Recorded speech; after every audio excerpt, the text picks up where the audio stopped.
Rajasthan global forum के द्वारा आयोजित इस कार्यक्रम में देवेंद्र जी, इस कार्यक्रम में बड़ी चालाकी हुई है। वास्तव में तय हुआ था कि मैं मुंबई आऊंगा, मैं देवेंद्र जी के साथ आऊंगा और आप इसको स्नेह संवेदन करें। लेकिन जिस तरह से परिवर्तन किया है और सिर्फ मेरे पे केंद्रित कर दिया। मेरे जीवन में लगभग मुझे 52 साल हो गए सार्वजनिक जीवन में।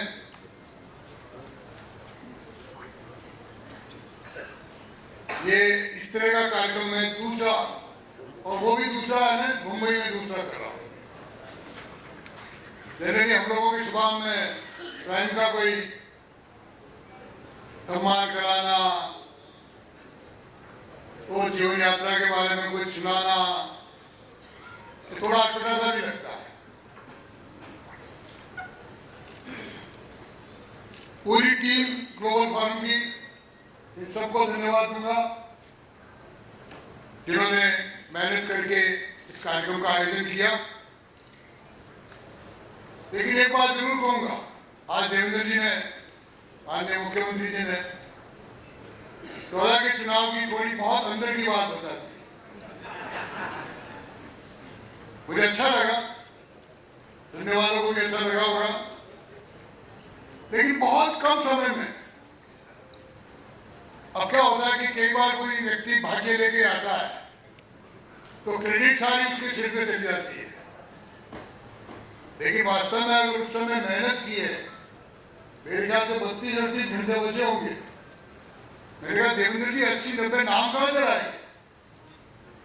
हिम्मत तो मैं दे रहा था पीछे से, हाँ लड़ो, लेकिन मन में भय भी था। लेकिन जो कुछ नीचे से रूट लेवल की तैयारी की ना, ये आपके माननीय सम्मानीय मुख्यमंत्री जी की तैयारी थी, उसकी वजह से की। हाँ, ये कह सकता हूं कि मुख्यमंत्री अध्यक्ष होने के नाते मैंने उनको कहा कि आपको हेडक्वार्टर रहने की जरूरत नहीं, आप घूमो। लेकिन इन्होंने घूमते घूमते, जैसा मेरा है माननीय प्रधानमंत्री जी या माननीय अमित जी उस समय अध्यक्ष थे, उनका निर्णय जरूर था हम तीनों का, लेकिन उस निर्णय का चुपचाप नीचे से अगर होमवर्क किया है तो आदरणीय देवेंद्र जी ने किया है। और इसमें वास्तव में अब बेटे जो भी काम किया गया, मैं जहां भी गया, जब व्यक्ति स्वस्थ मन से जाता है, महाराष्ट्र में भी कोई सोच नहीं सकते थे कि हम एकदम आते आते 35-40 वर्षों से छोटे भाई और 2-4 दिन में एकदम बड़े भाई बन जाएंगे। लेकिन एक क्रेडिट नेताओं के साथ साथ या जिम्मेवार लोगों के साथ साथ यहाँ के सभी कार्यकर्ताओं की भी है। मैंने देखा वो दृश्य, बहुत सी विधानसभाओं में सीधा गया हूं, जो तय कर दिया, किसको तय कर दिया, प्रदेश अध्यक्ष का साइन हो गया, किसी ने ऊपर नीचे नहीं देखा, और उसका परिणाम है। और आज जो हम देख रहे हैं चारों तरफ, सबका मन पसंद है। और यहाँ नहीं, मुंबई जो आके जाता है वो भी मुझे अगर दिल्ली मिल जाता है, कहीं और जगह मिल जाता है, तो मुझे कहता है तो वास्तव में मुंबई में डेवलपमेंट अब हो रहा है। और हम भी जानते जो होना चाहिए था वो नहीं हो पाया। वो जब हुआ जब देवेंद्र जी कुर्सी पर बैठे।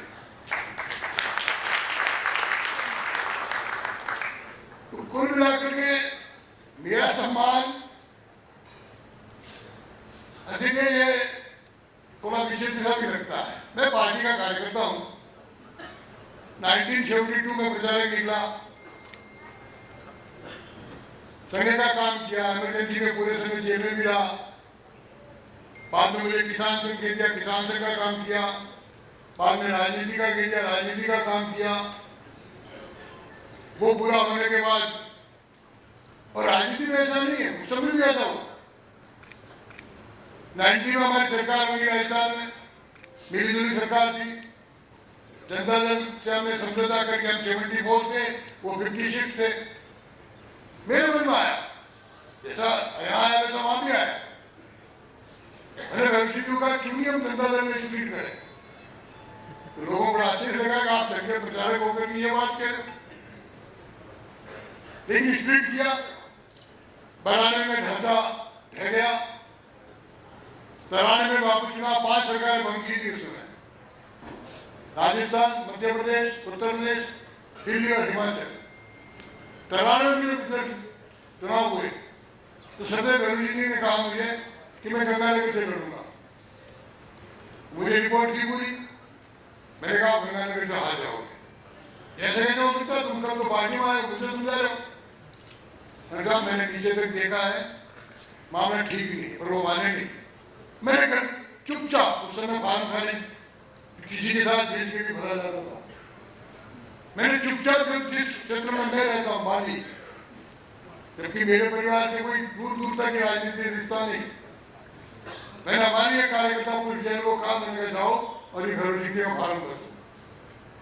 दूसरे दिन अखबार में आ रही था। अब देखिए कैसे क्रेडिट मिलती है व्यक्ति को, जब व्यक्ति का स्वस्थ मन होना। और मैं कहता हूँ देवेंद्र जी, आप मारवाड़ी कहते हो इनको, लेकिन हमारे मारवाड़ियों में अंतर है। ये हमारे छोटे मारवाड़ी और वो बड़े मारवाड़ी जो सारे नॉर्थ ईस्ट के, लेकिन बड़े मारवाड़ी भी ऐसी स्थिति में लगभग 80% नॉर्थ ईस्ट उनको धकेल दिया वापस।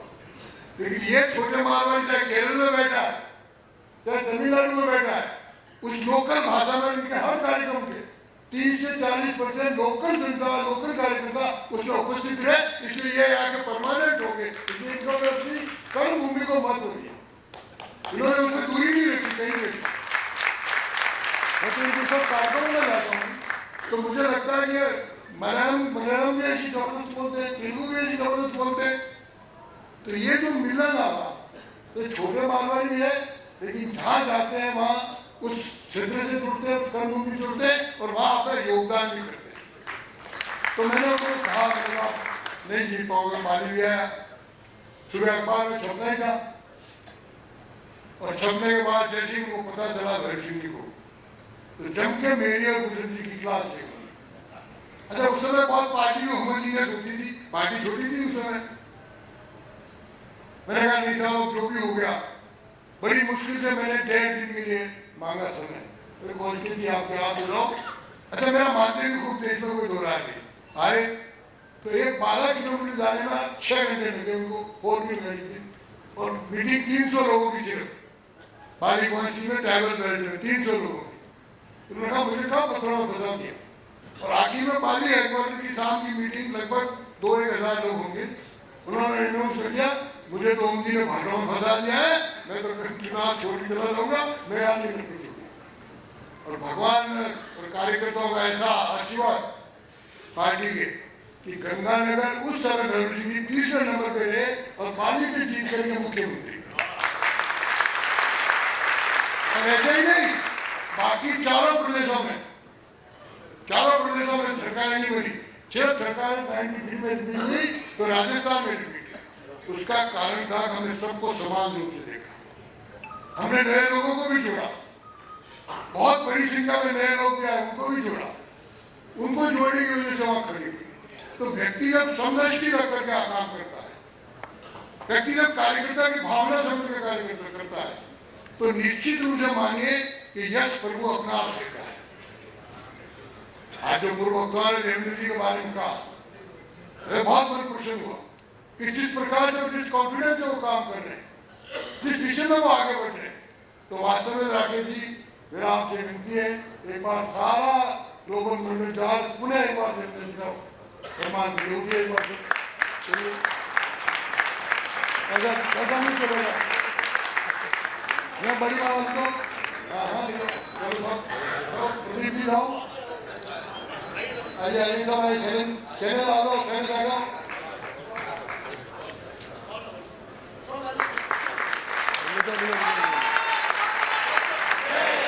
भारत माता की, भारत माता की।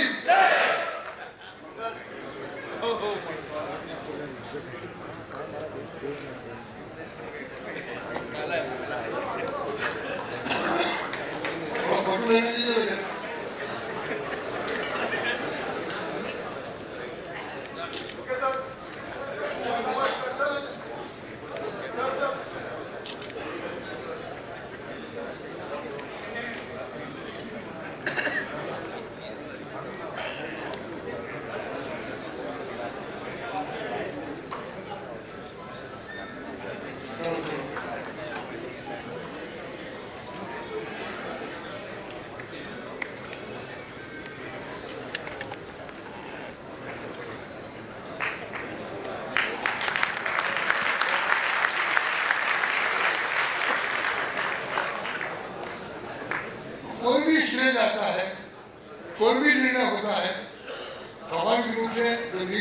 उसको श्रेय मिलता है, लेकिन वास्तव में ये जो निर्णय है, ये जो हमारी कार्यकर्ताओं की टीम है, हमारे संगठन का जो वर्ग है, ये सारी उनकी मेहनत होती है।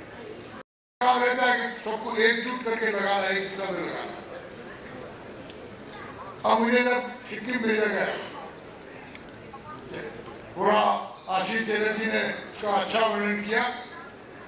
वास्तव में सिक्किम प्रदेश बहुत समझने का प्रदेश है और बहुत बड़ी एरिया से चाइना से घिरा हुआ है। डोकलाम नाम सुना होगा, डोकलाम की घटना वही हुई, उसके बारे में बहुत दुष्प्रचार हुआ। अभी डोकलाम 3 लोग ही गए अब तक। मनोहर पर्रिकर जी जब रक्षा मंत्री देता है, दोबारा तो तीसरा में गया।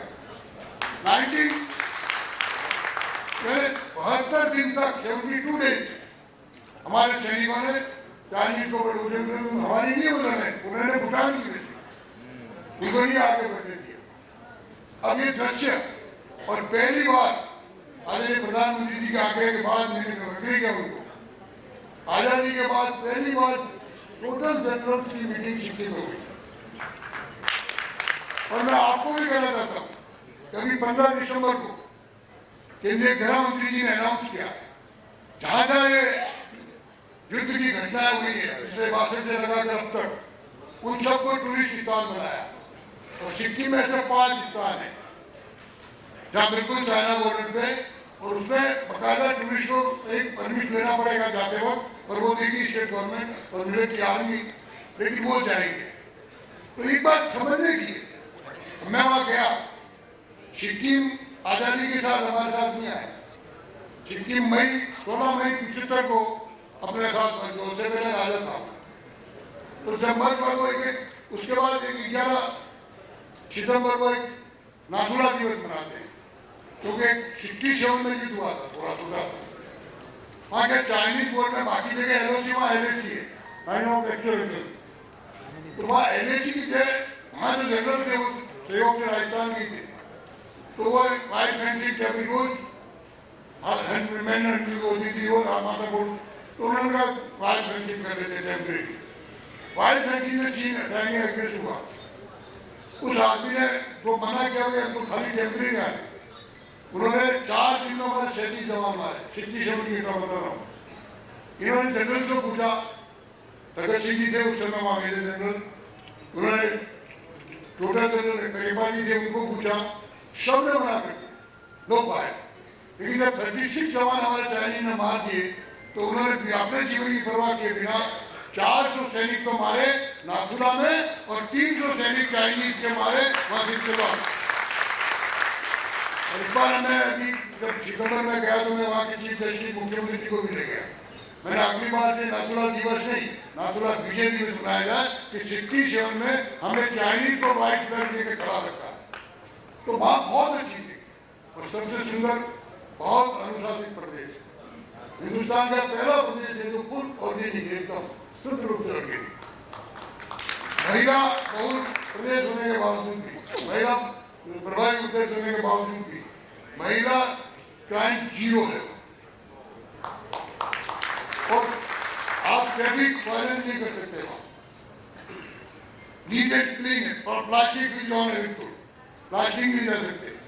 तो ये जो चीजें वहां उन्होंने डेवलप की है, और एकदम आबादी बहुत कम है, एरिया बहुत बड़ा है, लेकिन बिल्कुल बॉर्डर के 10 किलोमीटर 12 किलोमीटर चाइनीज के रहने वाला व्यक्ति भी पूरी ताकत से वहां। और अब तो अपने लिए बहुत अच्छा हो गया कि आदरणीय प्रधानमंत्री जी ने, तो अपन कह रहे हमारा आखिरी काम, बद्रीनाथ का भी गए होंगे, वहाँ माना जाते हैं कि चलो आखिरी काम देख के जाओ। प्रधानमंत्री जी ना हमारा आखिरी काम नहीं है, वो हमारा पहला काम है। और उनका फर्स्ट में, और फिर उनका नाम दिया वाइब्रेंट में, और बहुत बजट, बड़ा बजट दिया, तो वहां से माइग्रेशन नहीं हो। और गवर्नर की ड्यूटी लगाई कि आप कम से कम महीने में 4-5 विजिट आप वाइब्रेंट विलेज की करोगे, वहां जो डेवलपमेंट का पैसा जा रहा है वो पहुंच रहा है कि नहीं पहुंच रहा है। मैंने कहा एजुकेशन, वहाँ मेडिकल, वहाँ रोड कनेक्टिविटी, वहाँ के मकान, सारी सुविधा वहाँ धीरे धीरे पहुंच रही है। तो ये जितनी सैनिक मदद करे उतना वहाँ लोकल पॉपुलेशन भी करे, इस भाव से वहाँ काम कर रहे हैं। तो सिक्किम भी समझने के लिए, और सुंदर बहुत है। मैं सब मेरे प्रवासी बंधुओं से और इस ग्लोबल फोरम के सारे मेरे कार्यकर्ताओं से निवेदन करता हूँ, जरूर आइए शिवपुरी एक बार, और राजभवन आपको वोट करेंगे, नहीं आइए राजभवन में भेजिए। मुझे भी आशी की कह रहे मुझे बिल्कुल दिखा दो, वो निश्चित रूप से दिखाएंगे। और आ रहे लोग, कल भी बॉम्बे से 19 लोगों का एक टोली पहुंचने वाली है राजभवन। तो इस तरह से सिक्किम एक अच्छा प्रदेश, समझने जैसा प्रदेश कि व्यक्ति कितना अनुशासित रह करके इसके टूरिस्ट के बीच में भी आपको कहीं पे भी टूरिस्ट के साथ बदतमीजी की घटना नहीं मिलेगी। वहां सिपाही को एसपी का चालान करते हुए देख सकते हो आप। इस तरह का प्रदेश है। इसलिए और सामरिक दृष्टि से बड़ा महत्वपूर्ण है। बहुत बड़ा मिलिट्री का चारों तरफ से कैंप है। 19,000 ऊंचाई फीट तक तो हमारे टैंक पहुंच चुके हैं। 38,000 करोड़ रुपया बॉर्डर रोड के लिए आदरणीय प्रधानमंत्री जी ने लक्ष्य दिया। 38,000 करोड़ रुपया। देश बिल्कुल सक्षम बने और पूरा ईस्टर्न बेल्ट में चाइनीज हमारे डिफेंस में हम अपने शुरू। मैं जब भी जाता हूँ बॉर्डर पे तो निश्चित रूप से वो चाइनीज कमांडर कहेगा कि एक बार हमारा सेकंड मिला है, और होता है वो आते नीचे आते। तो ये जो दृश्य खड़ा हुआ है, और इसी तरह जो महाराष्ट्र दृश्य खड़ा किया, और वो एक मेरानी मैंने जानबूझ के देवगढ़ का स्वागत कराया, थोड़ी चूक कर दिया आपने, राकेश जी शैतानी के गड़बड़ की है। वास्तव में कोई सम्मान का आवश्यकता नहीं। आप सबकी मैंने से जो भी काम दिया है, जैसा भी दिया है, और व्यक्तिगत शुद्ध मन से जाता है ना, तो सब मिलते हैं। और मैं कह सकता हूँ कि 52 वर्षों के सार्वजनिक जीवन में जो एक बार मित्र बन गया, आज तक मुझे कभी ध्यान नहीं आया कि मेरे से कभी राम राम निबंध हुई हो, कभी वो नहीं मिला।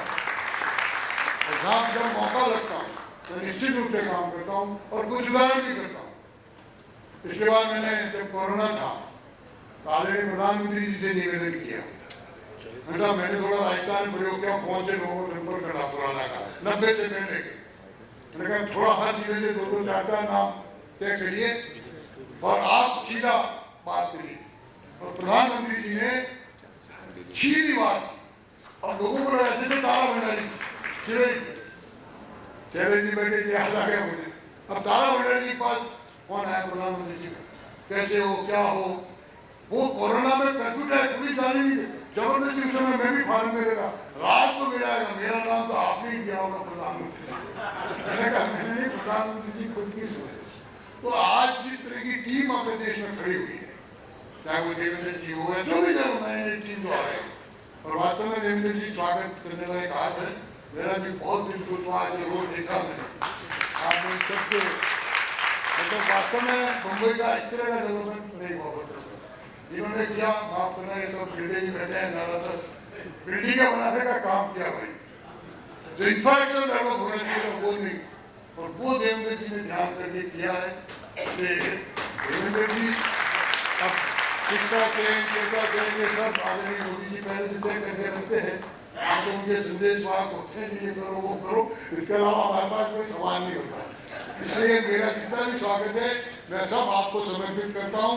मुझे हमेशा मुझे उनकी महिलाओं के नाम से, महिलाओं के नाम से पहचान दे रहे, उसी कल्पना से मैं आप लोगों के भीतर हूँ।